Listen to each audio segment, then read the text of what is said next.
But this pump is not working, so we're going to lay it on the side and see what we can see inside the pump. This is a grinder pump, so it doesn't just pump the sewage, it grinds it up. And right here, these are the disposable wipes. And that looks like what hung up. And I don't know that this thing will work when we get through, but it's definitely hung up in there. So I'm gonna have to get a screwdriver and mess around with it. And this is something. So this thing is stuck pretty good. So there's an Allen wrench right here on the bottom to take the blade off, I believe. We're gonna find out and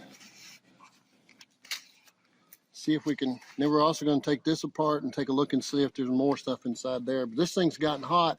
You look at how black it is all the way around, even though the paint here is green. So may have a burned up motor. May have a burned up motor for sure. So we found this blockage. Imagine that, people getting blocked up. If machines can, you can. Yeah, there's no ex-lax for this. But there's Washable wipes. those wipes here wrapped around. And I'm trying to get the stuff that's in there off of it. Gotten quite a bit. There's still a little bit more. I may have to make something to hook in there and get all that out.